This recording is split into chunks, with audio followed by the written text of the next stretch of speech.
बड़ा औखा थी गई यार हुण तो महंगाई थी गई पेट्रोल के पैसे नहीं पूरे थे यार क्या करे पता यार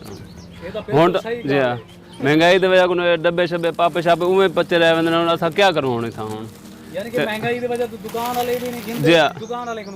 गाहक नहीं गिनते तो भला एक पेट्रोल इतना महंगा है पैसे का नहीं पूरे थे सारे और फेरे ते फिर लगते ने एरे ओरे फिर फूर ते वाल वेंदे से पैसे पूरे का नहीं दिंदे पेट्रोल दे भी असां केरे वञूं असां हुण घर दा खर्चा चलाऊं जाए पेट्रोल पैसे पूरे करूं बिल्कुल लेकिन हुण किवें लीटर है हुण तो 230-40 रुपए देंदे पेन यानी कि बाहर हाथ बाहर देंदे पे नहीं जी ब्लैक जी जी वो तो दुकानें तो लीटर के हिसाब में मिलता पे जो के लीटर लाग वेंदे डेली का सारा 2-3 लीटर लग वेंदे तो क्या करूँ हुण असां तेल पवाऊं या रोटी पानी खाऊं केरे वञूं हुण दसो बिल्कुल बजा है जी हाँ लेकिन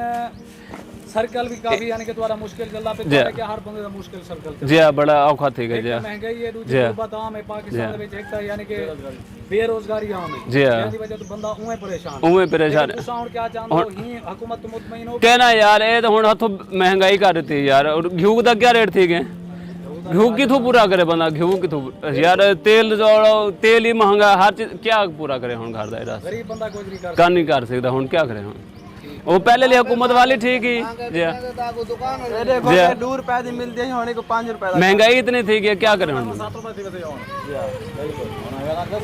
हुण लेकिन हुण तुसां यानी कि क्या चाहंदे हो ही हुकूमत तो बिल्कुल कहना यार ये हुकूमत तो सजो महंगी कर देती ना हर चीज इमरान खान की हुकूमत जिंदाबाद ठीक है हुकूमत लेकिन जी हुकूमत आगे आगे दे जरा तो आपको रिलीफ देसो मफाद देसो किथों देसे यार हुण नहीं देते अगू तो क्या देसे ना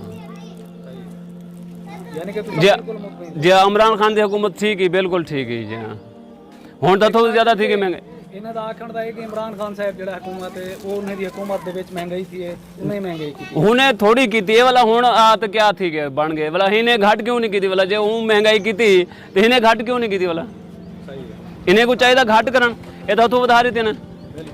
असा ये कहते थे रिलीफ देना